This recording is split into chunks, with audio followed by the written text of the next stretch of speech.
This is the 217 Recovery Podcast with Corey Winfield. You have a rich person's name. Like, you should be a billionaire with the name Winfield. And co-host Marnie Winfield. Checking the microphones, going good.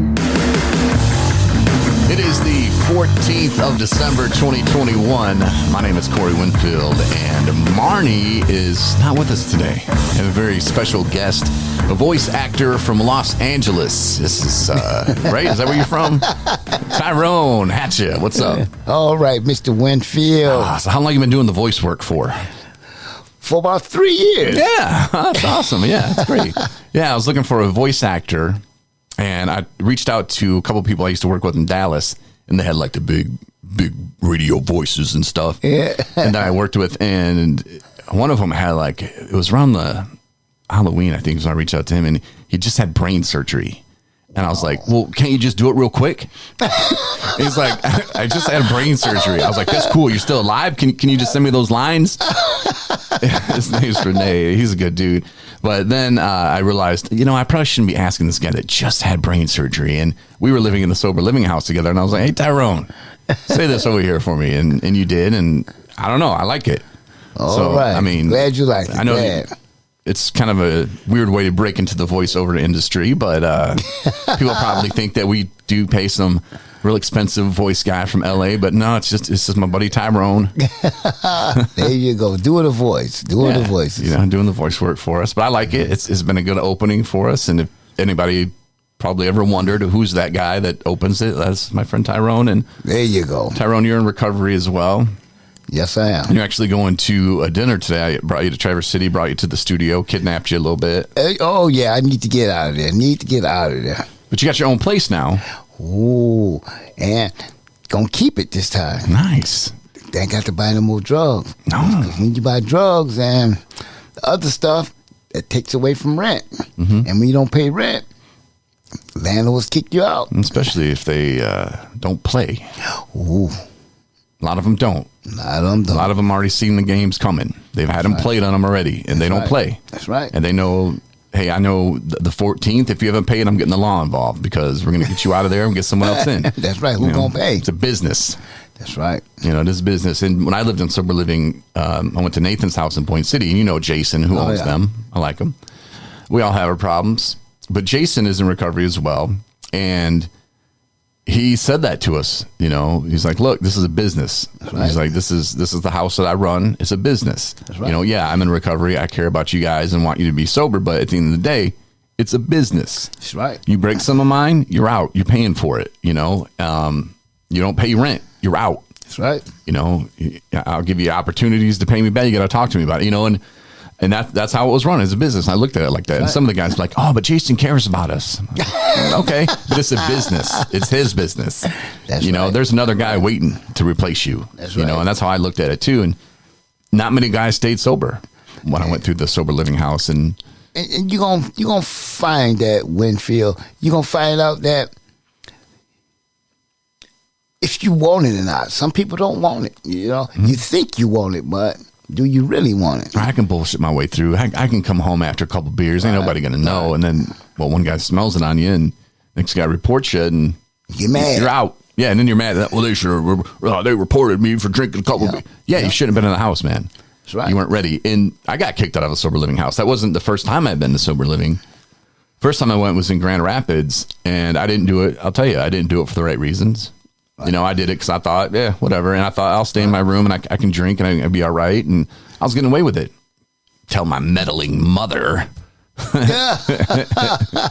Tell my meddling mother called her. Yeah. I don't even know how she got the woman's number. I have no idea. But next thing I know, the lady's coming to my room going, hey, your mom called me and said she thought you were drinking. I'm like, oh. She's like, are you? I was like, yep. She's like, well, you got to go. I was like, all right then. And then the only thing about that, though, is I went in the bathroom because I had drank like a fifth. And I had another fifth under this blanket, and I jumped up and I was like, I got to go to the bathroom. I took it all to the bathroom, and I drank the other one like right away. And as I was walking down the stairs, I thought, holy hell, I've never drank liquor that fast before. And it hit me like something else. And like, whew. So I was like, I'm not putting the keys in the ignition. I'm not leaving your driveway. And she's like, yes, you are. It's trespassing. I'm like, I'm not going to drive my car. I am not getting in my car right now. not going to put the keys in. I'll sit in my car and sleep. It's like, no, she tried to call the police, and that was in Grand Rapids. Wow. And she's like, I'm going to call the police. And the police were like, wait, so you got a drunk guy who refuses to leave your driveway with his car. Okay, yeah, we'll put that on our list, but it's going to be at the very bottom. And that's pretty much what I did. I spent the night in my car. It was cold, but I wasn't about to drive. I knew better, Oh, yeah. A lot of times when people drive, they've blacked out. Don't even, like when I did drive drunk, I don't remember even driving. I don't know what I was even driving around for. It made no sense to me. And that's the scary part of it. When you stop drinking and it goes 3 months, you drink again, another 3 months, 4 months, you drink again, another 5 months. Well, then when you start drinking, like you didn't miss a day. And this happens with people with heroin, and that's why a lot of overdoses happen too, is you think you can drink just as much. You think you can do just as much as you did before, and you can't.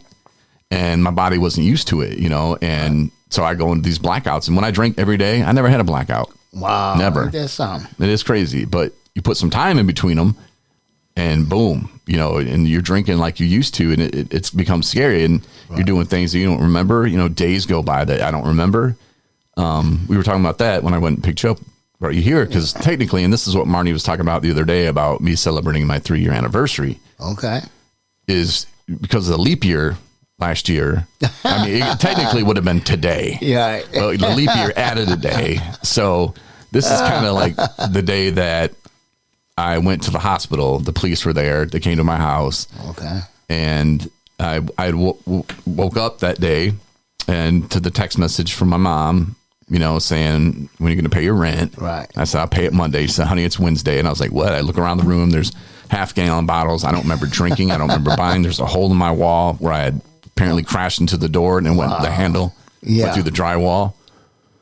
And I went to the kitchen, and I don't even know what I was making. It just looked horrible. Like packets of cocoa mix, some cream cheese, like blender, just mess, everything mess. And I was shaking so bad. I tried to drink some Kool-Aid, and I threw it up. Looks like it was red Kool-Aid, so it looked like blood was all over my bathroom. And it was bad. I couldn't keep anything down, so I thought, well, I have to go get more. Right. And my mom had told me to promise her that I wouldn't drink anymore. And I was like, well, I got to go get more. And I did. I went and got another half-gallon, and I drank half of it, which is a fifth. Yeah. Before I could get the calmness. And people who drink know what I'm talking about. It's like it's just relief. Yeah, it's like, okay, I'm not shaking anymore. Like, I'm neutral. And it took me a fifth to get to that. And so that's a lot. Most people would be just shit-faced drunk. And here I am just coming to normal.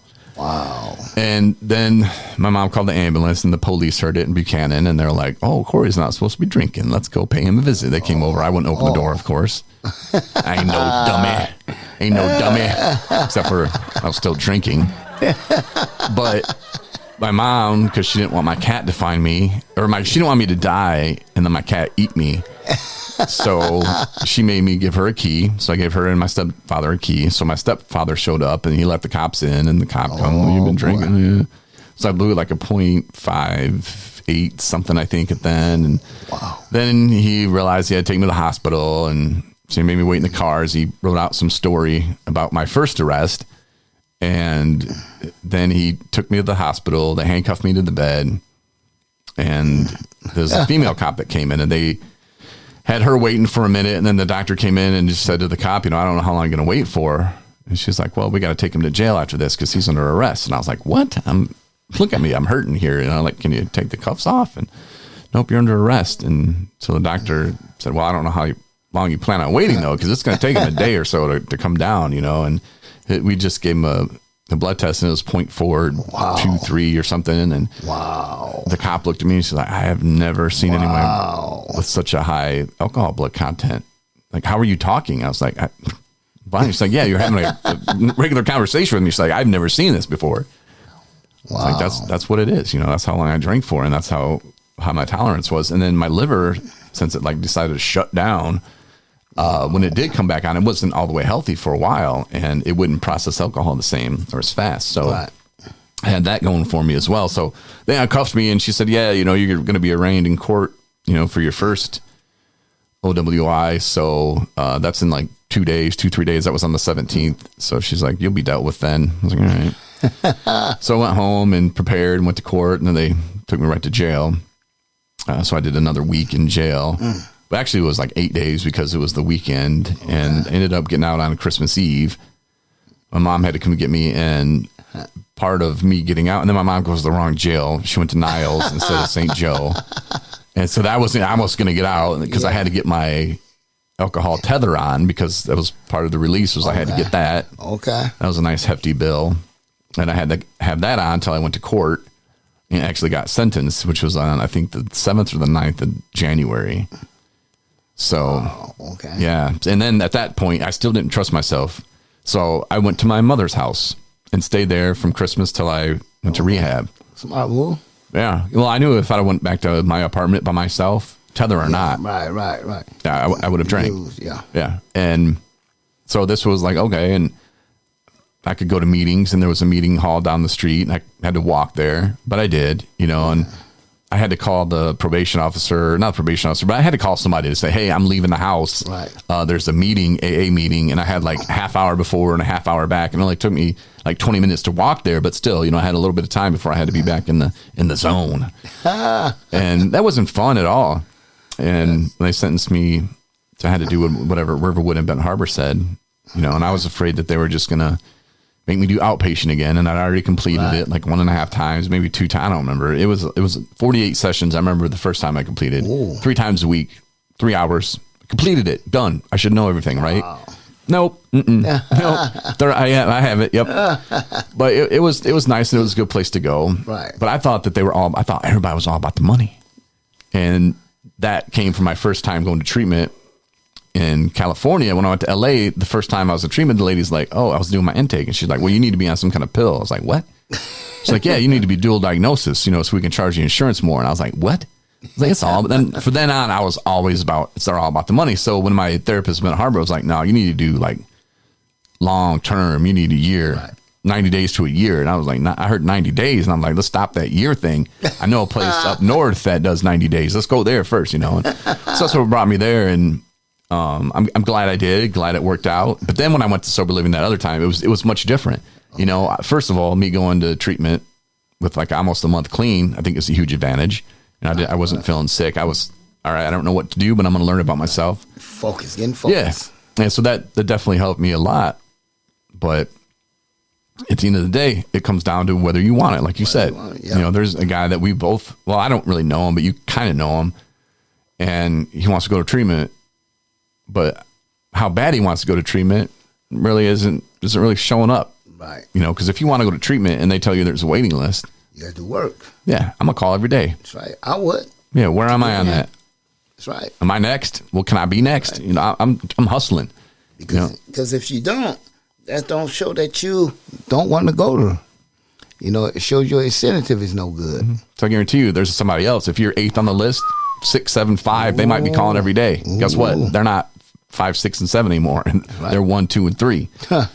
Getting in, and while you playing, you out there. Mm-hmm. Oh, now number 9 just jumped you. You're still 8 on the list. You could be 100th on the list. You could be number 1 on the list if you make yourself. Yep, and that's my piece of advice. And Tyrone, I guess you agree. Oh, I agree. I agree with you 100%, Mr. Corey, because getting into rehab, you have to put in work. And I guess the rehab centers like to see you do work. Yeah. And so because they figure if you ain't gonna do no work to get in, and then when you come in, you're not gonna want to do nothing there. Mm-hmm. That's my thought. My first thought on treatment centers, and Marnie was kind of talking about this, and her mom did the same thing with her. What's your success rate? I was always looking for numbers. I was a numbers guy. What's your success rate? Oh, 78%. Well, first of all, that's all BS. They're not tracking people. Oh, no. They're not tracking people. And second, it's all up to you. It was all up to me. And I didn't realize that the first time I went. I thought, hey, I'm there to fix me. And now I meet people that's right. that I take to treatment, and there's different levels, man. Sure, yeah. I've seen the very beginning guy who's going for the first time, where he was like, hey, these people are going to fix me. And I just kind of chuckle. And, I give them the tools that I can, being a recovery coach. Right. And I just kind of direct them to, learn about yourself, man. And right. You know what? This might not be the last time you go. That's right. But just don't beat yourself up. if something bad happens, don't stop giving up. You know, and there's other levels of people are just done. They're done and they're 100% committed, you know, and it's like, look, man, find a goal, you know, find something to work for. Right. And you'll be surprised at how quick you can turn your life around. Well, you know, when you messing with treatment, you want to be the best you can be. Mm-hmm. You know, you want to set goals for yourself. And a lot of times, I remember when my first couple of times when I got started, I always didn't want to do the footwork. I didn't want to do the paperwork. I didn't want to write the steps down and how to apply them. You know, I guess you could say that I want everything to come to me. Mm-hmm. But you have to put in work. When you put in work, you appreciate yourself more, because a successful rate, it should be 100. No, a success rate should be 90, because you're gonna have 90 people gonna graduate. Mm-hmm. Yeah, but it's when you get out. Yeah, it ain't no success rate. You know, it's you versus the world now. Mm-hmm. And see, I thought I would just be fixed. I thought I would learn it all, and I learned quite a bit. You learned a whole lot, and nothing more important than I had to do it myself. You know, I had to find a goal. I had to find something that would drive me. That's right. And I had to find something that I put over liquor. That's right. And the only thing was when I was working in radio. You know, after I swore that I would never drink on the air, that's the only thing. So that's why I started the podcast, you know. And then what do I talk about? And then they were, we used to talk about recovery. I'm like, when I get out, I'll have 3 months sober. And then one of the counselors was like, yeah, but how long have you been working at this? I was like, a few years now, you know. It's like, well, look, you got all that experience, you know, that you can talk about something and talk about your journey now. Huh. And there were other people at the house that I lived in, you know, they were hating on me. Who's this guy think he is? He can start a podcast. Who's he? And then they were like, I want to be on it. And then when I told them no, then they hating even more. You know, right? I thought, I'll figure out something to do with your sobriety. You know, this is what I'm doing with mine. And right. This is what I do it for, you know, and people tend to listen, and from time to time they can get something. That's right. Most people, they will listen if they're in recovery. I've found a lot of family members with people struggling will listen to see if they can kind of make sense of why their loved one or friend is doing this and that. That's right. You know, some people just support what I'm doing because it's something good for a change. Yeah. That's right. Change. That's a big word, change. Some people will change for a little bit. And you know what, even when you're in treatment, and if you're even BSing yourself, like if you realize you're like, I'm just telling these people this stuff, but it's sounding good, right? And you're like, I'm going to do this and this. And man, when I get out, you know, I'm going to get back out to work, and a lot of things work, or, you know, get back with my kids, and I'm going to do things right this time. And it sounds good, you know. But are you my buddy Ricky, are you really doing it? Buddy Ricky told me that, you know, when I was telling him about the podcast and stuff and this nonprofit I'm going to start. It sounds good. It sounds real good. Right. Sounds good in here. You know, you're going to do it, you know, and maybe you're in there BSing everybody. Maybe you don't even realize that, but maybe you do halfway through. You're like, well, I'm going to still see my friend Joe and Big Ben and all these people. They're going to still come around, you know. No, you got to cut those people out. That's right. You know, so if you're in there BSing yourself, think about it for a minute. Write some stuff down. That's right. You know, think about, will my life be better without Big Ben and Joe or whoever in my life? Well, yes, it would. Well, cut them out. You can always holler at them if you got a few years in, right. And maybe you can help them. But you keep going around those same people, you're going to be right back in it. And I'll tell you, that's 100%. I wouldn't bet you on it because I want to take your money, but it's going to happen. And if you think you're the one, your friends are different. No, we've all thought that. Trust me. Yep. And we're going to do it our way, you know. I have no idea. It's going to be I'm going to do it like this. I'm different. It's going to be, other people they're not like me. But then next thing you know, you're doing it, and you're like, "Well, right. I guess, yeah." Cut yourself some slack. A lot of people, and as humans, we learn by doing. Right. So a lot of people are going to have to go through that. They're going to hear me. They're going to hear you tell them what you heard me say, and they're like, "Nah, not me." That's right. Tell them, all right, learn it yourself. You know, and they will, and they're going to go through it, and it's going to suck, and they're going to be like, "Damn, I wish I would have listened." Yep. But at the same time, they couldn't. They couldn't listen. They didn't have to, right. Because they had to go their own way and their own path. That's right. You know, I had plenty of chances to watch some stuff or to hear some things. I refused. Nope. Nope. I got this figured out. We'll do it my way. Yeah, we we always think we have things figured out, but we don't. You know, that's where sitting down, you know, grab you a pencil, paper, write down notes, and because this is your recovery. Yeah. And This is yours. It's something what you need to do or have to do. So why not do the best you can? like Big Sean says, you know, working on yourself is the best work you can do, even if you don't get paid for it. That's right. You know, and when you say work, that's what it is. You know, it's working on yourself. And I turn that work into fun. You know, because for me, it's better to have fun. I don't like the word work. That's right. It freaks me out. But yeah. Right, for yourself. I mean, no better person than you. Mm-hmm. You know, look out for yourself. You deserve it. You worth yourself. Yeah. And even when you're in the darkest moment, because you didn't have the easiest time last couple of years, you know? No. And you've battled through, you've made it through. And now you realize it was worth it every day that you woke up. That's right. And it wasn't going your way. That's right. People on the phone being rude, you know, you tracking people down, them not being there, you know, and you didn't give up. That's right. And, you know, I told you in the car on the way here, you know, like it was worth it for you. And now you look back and, you know, it was dark times, it was hard times, but you made it through, man. That's right. You got to keep, that's what a trooper does. You can't give up. You always keep moving. Mm-hmm. Keep your feet moving. Keep it going.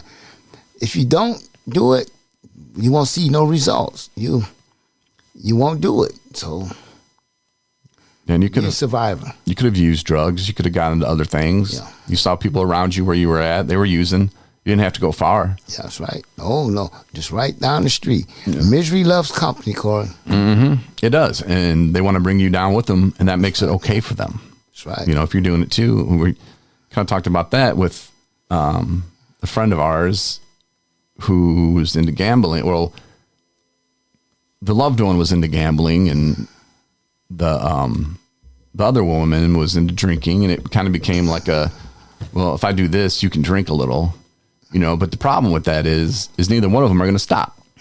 You know, they're going to get back from this little trip where, oh, you're allowed to drink and I'm allowed to gamble. And it turns into now, hey, I got to go to work early. Really means, well, hey, I'm going to hit the casino before I go to work. And then the other one doesn't care because the other one's like, okay, bye. And then as soon as them doors slam, boom, see the car pull away, boom, jumping in the car, going to the liquor store. Yep. You know, and it becomes this game that is just dangerous for everybody. And then next thing you know, it just explodes and people don't love each other no more. Yep.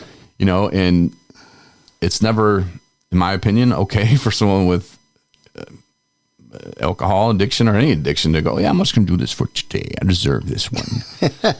A reward. I've never seen that work out very well. And I know for myself, it never worked out. Me neither. You know, this girl was like, oh, and these are relationships I shouldn't have been in, you know, but I have the relationship with Marnie that I have now because I've learned from these ones. And I want to drink with you. And that should have been a red flag, but instead, woo, let's burn down the house. You know, I couldn't get in the car fast enough. Let's go. You know, woo. Been waiting 3 months for this one. And then, you know, 2 days later, I'm in rehab again. Didn't work out so well. Right. But it worked out how it had to be, you know, and I wasn't supposed to be with that person. That's right. You know, not that person's a bad person, but it wasn't supposed to be. It wasn't meant to be. Right. You know, God has me with who I'm supposed to be with now. And I feel Marnie is my soulmate, and we just celebrated our 1 year anniversary, which was awesome. Congratulations. Thank you. And now I'm getting my 3 years tomorrow. Unless you don't believe in leap year, then it's today. But yeah, 3 years clean, and you've been clean for a while too. You don't keep track of your days. Yeah, I don't keep track of them. But it's been over a year for sure. 2 years probably. Yeah. Well, probably coming up on 2 years, I'd say. No, it's over 2 years. Yeah, over. Yeah. I just don't keep track of them because I try to stay clean. I just rather do it one day at a time, you know, one day at a time. Nothing wrong with that. One day at a time. For me, I have to send my coins away.